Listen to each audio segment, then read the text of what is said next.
नमस्कार। मैं Mayank Bhargav, assistant professor MLT college Saharsa, आप सबका स्वागत करता हूं। आज के संवाद में हम लोग ध्वनि परिवर्तन की दिशाओं पर चर्चा करेंगे। आप जानते हैं, इन दिशाओं की थोड़ी चर्चा पिछले संवाद में हुई थी, जब हम लोगों ने स्वर परिवर्तन की दिशाओं के अंतर्गत लोप और फिर उसके भेद स्वर लोप, व्यंजन लोप, अक्षर लोप की चर्चा की थी, और फिर उनके उपभेद आदि स्वर लोप, मध्य स्वर लोप, अंत स्वर लोप की चर्चा की। उसी प्रकार व्यंजन लोप, अक्षर लोप, समाक्षर लोप की चर्चा हुई थी। दूसरी दिशा के रूप में आगम की चर्चा हुई। इसके भेद स्वरागम, व्यंजनागम और अक्षरागम की चर्चा हुई थी एवं उनके उपभेद आदि, मध्य एवं अंत की चर्चा की गई थी। उसके पश्चात अनुनासिकता की चर्चा हुई थी। विपर्य में स्वर विपर्य, व्यंजन विपर्य एवं अक्षर विपर्य के उदाहरण हमने देखे थे। आज हम लोग ध्वनि परिवर्तन की शेष दिशाओं की चर्चा करेंगे। आज के संवाद की शुरुआत समीकरण से हो रही है, अर्थात जिस दिशा की चर्चा हम सबसे पहले करेंगे वह है समीकरण। समीकरण शब्द में सम शब्द आता है। सम अर्थात समान, बराबर। इसमें एक ध्वनि दूसरी ध्वनि को प्रभावित कर उसे अपना रूप देती है। मनुष्य के जीवन में भी यह समीकरण देखा जा सकता है। सत्संगति के बारे में हम कहते हैं कि उससे अच्छे गुणों को स्वीकार कर लिया जाता है। संगत से गुण होत है, संगत से गुण जात। दो लोग यदि एक साथ रह रहे हों तो उनमें एक जैसे गुणों को धारण करने की प्रवृत्ति हो जाती है। ध्वनियों में भी ऐसा होता है। किसी एक शब्द में एक ध्वनि दूसरी ध्वनि को प्रभावित कर उसे अपने जैसा बना लेती है। इस समीकरण के दो भेद किए जाते हैं, पुरोगामी समीकरण एवं पश्चगामी समीकरण। पुरोगामी समीकरण अर्थात पहले की तरफ चलना,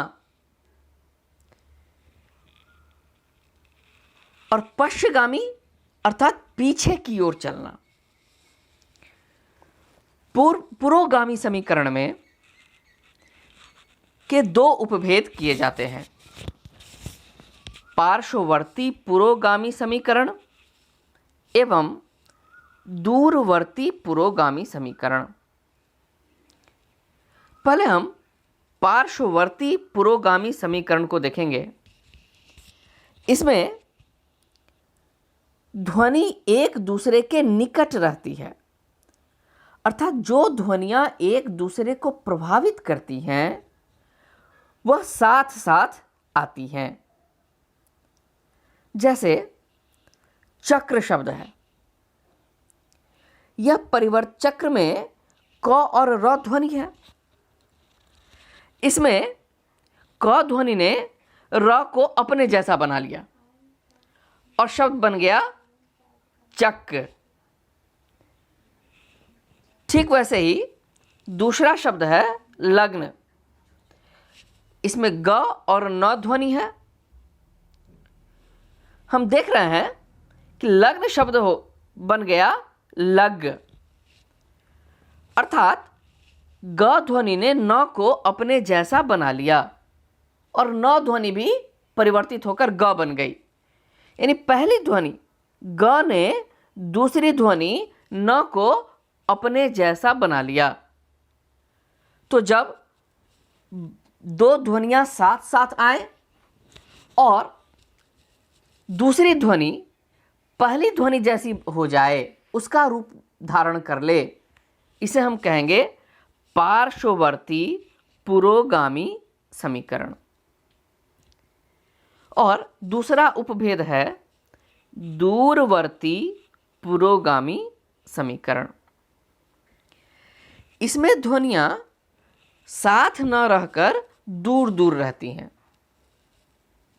जब यह पुरोगामी समीकरण है तो स्वाभाविक है कि इसमें दूसरी ध्वनि अपना रूप बदलेगी, बाद वाली ध्वनि अपना रूप बदलेगी, पहले वाली ध्वनि से प्रभावित होगी, पर ये दोनों ध्वनियाँ साथ साथ न रहेंगी बल्कि एक दूसरे के दूर रहती हैं और पहली ध्वनि दूसरे को प्रभावित कर लेती है। इसके उदाहरण कम मिलते हैं। संस्कृत का एक शब्द भ्रष्ट इसके उदाहरण के रूप में दिया जाता है। यह भ्रष्ट शब्द कुछ बोलियों में भरभट्ट हो जाता है। तो इस प्रकार समीकरण के पहले भेद को हमने देखा, पुरोगामी समीकरण, जिसके दो भेद थे। अब हम पश्चगामी समीकरण की चर्चा करेंगे। पश्चगामी, जैसा कहा गया कि पीछे की ओर गमन करना, अर्थात इसमें दूसरी ध्वनि पहली ध्वनि को प्रभावित कर लेती है। बाद में जो ध्वनि आती है वह पहले वाली ध्वनि को अपने जैसा बना लेती है। पश्चगामी समीकरण में दूसरी ध्वनि पहली ध्वनि को प्रभावित करती है और उसे अपनी सजातीय बना लेती है। इसके भी दो भेद हैं। जैसे इससे पहले हमने देखा था कि उसके दो उपभेद थे, वैसे ही इसके भी दो उपभेद हैं, पार्श्ववर्ती पश्चगामी समीकरण और दूरवर्ती पश्चगामी समीकरण। पार्श्ववर्ती पश्चगामी समीकरण में दूसरी ध्वनि पहली ध्वनि को प्रभावित करती है और ये दोनों ध्वनियाँ साथ साथ आती हैं, एक दूसरे के निकट रहती हैं। जैसे एक शब्द है कर्म। कर्म में र और म ध्वनि साथ साथ आती हैं। बाद में जो ध्वनि आ रही है वह पहली ध्वनि को प्रभावित कर लेती है, अर्थात म ध्वनि ने र को प्रभावित कर लिया और उसे भी म में बदल दिया, जिसका परिणाम हुआ कि कर्म शब्द रूपांतरित हो गया कम। ठीक वैसे ही धर्म शब्द भी धम्म में बदल जाता है।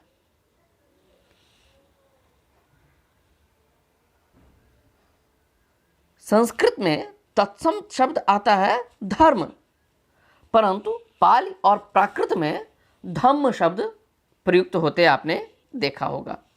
तो उसमें यह पार्श्ववर्ती पश्चगामी समीकरण की प्रवृत्ति काम करती है। ठीक वैसे ही जब दूसरी ध्वनि पहली ध्वनि को प्रभावित कर उसे अपने जैसा बना लेती है, पर ये ध्वनियाँ साथ साथ न होती हैं बल्कि एक दूसरे से दूर होती हैं, तो वहाँ दूरवर्ती पश्चगामी समीकरण होता है।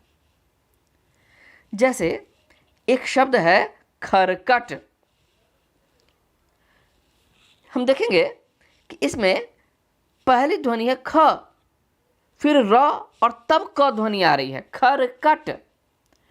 पर इसमें तीसरे स्थान पर जो क है, बाद में जो ध्वनि है उसने अपने पहले के भी पहले जो ध्वनि है ख उसको प्रभावित कर अपने जैसा बना लिया और शब्द बन गया करकट।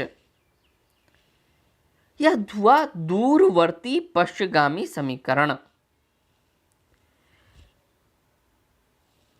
ठीक वैसे जैसे समीकरण की प्रवृत्ति होती है, वैसे ही इसके विपरीत एक प्रवृत्ति होती है, विषमीकरण। इसलिए ध्वनि परिवर्तन की अगली दिशा जिसकी चर्चा अब हम लोग करने जा रहे हैं वह है विषमीकरण। सम का विपरीतार्थक शब्द है विषम। ठीक उसी प्रकार समीकरण की सर्वथा विपरीत दिशा है विषमीकरण। जब एक ही शब्द में दो समान ध्वनियां उच्चारित होती हैं, तब एक लुप्त अथवा परिवर्तित हो जाती हैं। जीवन में भी ऐसा कभी कभी देखा जाता है। एक जैसे गुण वाले दो व्यक्ति एक साथ हों, पर साथ रहते रहते समान गुण वाले संभवतः कभी उब जाते हैं तो कभी अन्य कारणों से एक दूसरे के विपरीत गुण धारण कर लेते हैं। ध्वनियों में भी ऐसा होता है। दो ध्वनियां, एक ही ध्वनि दो बार आएंगी, पर उनमें से एक ध्वनि लुप्त हो जाती है या बदल जाती है। इसके भी दो भेद हैं। जैसे समीकरण के दो भेद थे, पुरोगामी समीकरण और पश्चगामी समीकरण, वैसे ही विषमीकरण के भी दो भेद हैं, पुरोगामी विषमीकरण और पश्चगामी विषमीकरण। पुरोगामी विषमीकरण में पूर्व ध्वनि की ओर चलना, गमन करना होगा, और पश्चगामी विषमीकरण में दूसरी ध्वनि अपने वास्तविक रूप में रहेगी और पहले आने वाली ध्वनि में परिवर्तन हो जाएगा। तो सबसे पहले हम पुरोगामी विषमीकरण के उदाहरण देखेंगे। जैसा यह शब्द ही अपने अर्थ को स्पष्ट कर रहा है, पुरोगामी शब्द, कि इसमें प्रथम वर्ण ज्यों का त्यों रहता है, बदलाव आएगा बाद में आने वाली ध्वनि में। पुरोगामी, पूर्व की तरफ गमन करना, पहले आने वाली ध्वनि की तरह हो जाना। इसमें प्रथम वर्ण ज्यों का त्यों रहता है और दूसरा परिवर्तित हो जाता है। उदाहरण देखें। एक शब्द है कंकण। एक ही ध्वनि दो बार आ रही है, क ध्वनि, कंकण, दो बार क ध्वनि है। और यह ध्यान रखें कि उच्चारण की सुविधा के लिए, अर्थ के स्पष्टीकरण के लिए यह विषमीकरण होता है कि एक ही ध्वनि दो बार आ रही है तो कोई संशय न रह जाए, इसलिए बहुधा उनमें से एक ध्वनि अपना रूप बदल लेती है। तो कंकण शब्द हम देख रहे हैं, इसमें क ध्वनि दो बार है, कंकण। तो पहली ध्वनि क अपरिवर्तित रहती है, कंगन। कंकण शब्द बदल जाता है कंगन में। तो पहले स्थान पे जो क है वह कंगन शब्द में भी अपरिवर्तित है, उसमें कोई बदलाव नहीं आया है। पर जो दूसरा क है यह बदल गया ग में। कंकण शब्द में जो दूसरे स्थान पे क है वह परिवर्तित हो गया ग में और कंकण शब्द कंगन में बदल गया। क के ग में परिवर्तन का एक और उदाहरण है काक, कौवा। काक शब्द में दो बार क ध्वनि है। काक शब्द बदल जाता है काग में। प्रथम स्थान पे जो क है वह काग में भी अपरिवर्तित रहा, उसमें कोई बदलाव नहीं आया। पर दूसरे स्थान पे जो क है वह ग में बदल गया। यही है पुरोगामी विषमीकरण। और इसी का दूसरा उपभेद है पश्चगामी विस्मीकरण। आप अब तक समझ गए होंगे कि पश्चगामी में द्वितीय वर्ण यानी बाद में आने वाला वर्ण, यहाँ द्वितीय कहने का तात्पर्य दूसरे से न लिया जाए बल्कि बाद में आने वाली ध्वनि। इसमें बाद में आने वाली ध्वनि अपने वास्तविक रूप में रहती है और पहले जो ध्वनि आती है उसमें परिवर्तन हो जाता है। उदाहरण से यह बात और स्पष्ट होगी। एक शब्द है मुकुट। मुकुट में म में उ की मात्रा है, क में भी उ की मात्रा है। उ ध्वनि 2 बार है, मु कु। यह परिवर्तित हो जाता है मऊर शब्द में। अब इसमें देखें कि कु में जो उ छिपा है, कु में जो उ है अर्थात द्वितीय स्थान पे जो उ है मुकुट, क में उ की मात्रा, यह मऊर में अपनी जगह विद्यमान है। क का लोप हो गया है पर वह अलग प्रवृत्ति है, उसकी चर्चा बाद में। क का लोप हुआ पर जो उ ध्वनि है वह अपने स्थान पर विद्यमान है और मुंह में जो उ है वह लुप्त हो गया और शब्द बन गया मऊर। मुकुट शब्द बन गया मऊर। उसी प्रकार नूपुर शब्द भी बदल जाता है नेउर में। इसमें भी जो दूसरे स्थान पे नूपुर प में जो उ है वह उ बरकरार रहा, अपनी जगह विद्यमान है। प वर्ण का लोप हुआ पर प्रथम स्थान पे जो उ ध्वनि थी वह एकार में परिवर्तित हो गई। तो एक ध्वनि या तो लुप्त हो जाती है या अपना रूप बदल लेती है। इसी को कहते हैं विषमीकरण।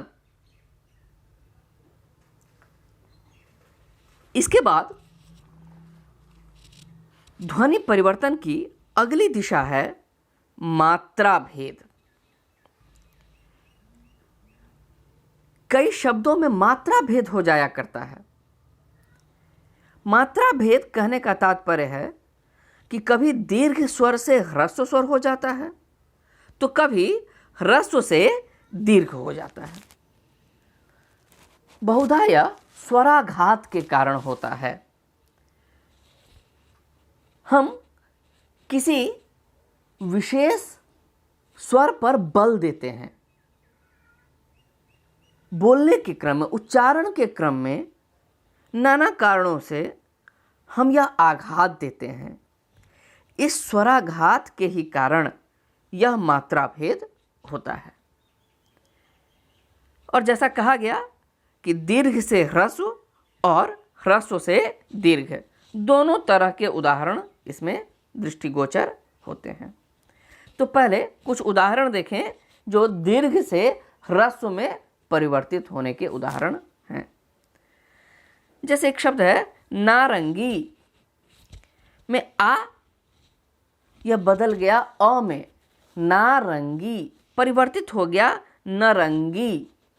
दीर्घ स्वर आ परिवर्तित हो गया अ में। एक महीने का नाम है आषाढ़। यह आषाढ़ शब्द परिवर्तित हो जाता है आषाढ़ में। मलिक मोहम्मद जायसी की नागमती विरह वर्णन में भी आषाढ़ शब्द आया है और गांव में बहुधा आषाढ़ शब्द प्रयुक्त होता ही है। तो आ परिवर्तित हो गया अ में, दीर्घ से ह्रस्व हो गया। एक और उदाहरण है वानर। वानर शब्द रूपांतरित हो जाता है बंदर में, यानी आ की मात्रा अ में हो गई। इस प्रकार शब्दों के रूप बदलते हैं। पुत्र, पुत्र शब्द में प में उ, ह्रस्व उ है पर यह बदल जाता है पूत, दीर्घ में बदल जाता है। इस प्रकार के कई उदाहरण देखने को मिलते हैं। अब कुछ उदाहरण देखें ह्रस्व से दीर्घ के। ये जो पुत्र वाला उदाहरण था वह ह्रस्व से दीर्घ का ही था। पुत्र में ह्रस्व उ है, यह परिवर्तित हो गया पूत में। ऐसे ही कुछ और उदाहरण हैं। अक्षत, अक्षत में अ है, यह बदल गया आ में, आखत। अपरिवर्तित हो गया आ, ह्रस्व से दीर्घ। लज्जा शब्द है, लज्जा में ल, ह्रस्व अ ही कहना पर्याप्त है, और यह परिवर्तित हो गया आ में, लाज। स्कंध ध, यह परिवर्तित हो गया कंधा। स्कंध से हो गया कंधा, ध परिवर्तित हो गया धा में। उसी प्रकार कंटक शब्द आता है, बहुत अच्छा उदाहरण है यह भी। कंटक में क और ट दोनों परिवर्तित हो जाते हैं का और टा, कांटा। इस प्रकार मात्रा भेद के कई उदाहरण हमें देखने को मिलते हैं। ध्वनि परिवर्तन की अगली दिशा है घोषीकरण। उच्चारण की सुविधा के लिए कुछ अघोष ध्वनियां घोष हो जाती हैं। कई उदाहरण इसके दिखते हैं। जैसे प्रकट शब्द है, क अघोष ध्वनि है, यह बदल गई ग में, प्रगट। प्रकट शब्द हो गया प्रगट, इसमें क ध्वनि ग के रूप में प्रकट हो गई। वैसे ही एक शब्द है मकर, इसमें भी क ध्वनि का परिवर्तन हो गया ग में, और मकर शब्द हो गया मगर, मगरमच्छ के रूप में प्रयोग करते हैं। काक शब्द, इसमें क ग में परिवर्तित हो रहा है। क्षति त ध्वनि है, अघोष, यह त बदल जाता है द में, और सदी शब्द का प्रयोग करते हैं 19वीं सदी, 20वीं सदी, तो क्षति शब्द बदल गया सदी में। तो ये कुछ उदाहरण थे घोषीकरण के, जिसमें अघोष ध्वनियां घोष हो जाया करती थीं। तो जैसे यह घोषीकरण की दिशा दिखती है, वैसे ही अघोषीकरण की दिशा भी दिखती है। इसमें घोष ध्वनियां अघोष हो जाती हैं। दोनों तरह के उदाहरण मिलते हैं। अघोष ध्वनियां घोष भी होती हैं और घोष ध्वनियां अघोष होती हैं। अघोष ध्वनियां घोष होती हैं तो उसे कहते हैं घोषीकरण, उसके पर्याप्त उदाहरण मिलते हैं। और कुछ घोष ध्वनियां भी अघोष हो जाती हैं, जिसे अघोषीकरण कहते हैं, पर इनके अधिक उदाहरण नहीं दिखते। एक दो उदाहरण हम लोग देख लें कि जैसे वारिद शब्द है, यह परिवर्तित हो जाता है वारित में, द ध्वनि हो गई त। मेघ शब्द मेघ के रूप में भी प्रयुक्त होता है। तो जैसे घोष अघोष में रूपांतरण होता है, वैसे ही महाप्राणीकरण की भी दिशा दिखती है। महाप्राणीकरण अर्थात इसमें अल्प प्राण ध्वनियां महाप्राण हो जाती हैं, जिनके बोलने में ज्यादा प्राण लगता है। जैसे पृष्ठ शब्द है, ट अल्प प्राण है, यह परिवर्तित हो जाता है ठ में, और यह बदल जाता है पीठ। गृह शब्द है, ग ध्वनि अल्प प्राण ध्वनि है, यह परिवर्तित हो गई घ में और गृह शब्द बन गया घर। हस्त शब्द है, हस्त में त अल्प प्राण है, यह परिवर्तित हो गया थ में हाथ। इसी प्रकार के कई उदाहरण दिखते हैं महाप्राण के, महाप्राणीकरण के, जब अल्प प्राण ध्वनियां महाप्राण हो जाती हैं। और इसके ठीक विपरीत अल्प प्राणीकरण की प्रवृत्ति भी दिखाई देती है। जैसे महाप्राणीकरण में अल्प प्राण ध्वनियां महाप्राण हो जाती हैं, तो वैसे ही अल्प प्राणीकरण में कुछ शब्दों के महाप्राण का अल्प प्राण में बदलाव हो जाता है, यानी महाप्राण ध्वनियां अल्प प्राण ध्वनियों में बदल जाती हैं। इसके उदाहरण कम मिलते हैं। जैसे भूख, कहीं कहीं ख शब्द क में बदल के भूख के रूप में उच्चारित होता है। सूखना शब्द सूखना के रूप में भी उच्चारित होता है। ध्वनि परिवर्तन की एक और दिशा है अपनिहिति। किसी शब्द में यदि कोई ऐसा स्वर आए जिसकी प्रकृति का स्वर या अर्धस्वर, अर्धस्वर या र ल व, इन चारों को अर्धस्वर भी कहते हैं। तो किसी शब्द में यदि कोई ऐसा स्वर आए जिसकी प्रकृति का स्वर या अर्धस्वर पहले से वर्तमान हो और वैसा ही स्वर फिर आ जाए, तो उस स्वरागम को अपनिहिति कहते हैं। स्वाभाविक है कि ऐसे स्वर प्रायः आदि या मध्य में उच्चारण की सुविधा के लिए आते हैं। और आदि में यदि स्वर आ रहा है तो इसको कह देंगे आदि अपनिहिति, और मध्य में आ रहा है तो इसको कहेंगे मध्य अपनिहिति। यानी अपनिहिति के दो उदाहरण, दो भेद होते हैं, आदि अपनिहिति और मध्य अपनिहिति। आदि अपनिहिति का उदाहरण देखें। शब्द है स्त्री, इसमें ई ध्वनि पहले से है और उच्चारण की सुविधा के लिए एक और ई हम जोड़ लेते हैं आदि में, तो और स्त्री के रूप में उच्चारित होने लगता है। मध्य अपनिहिति का एक उदाहरण देखें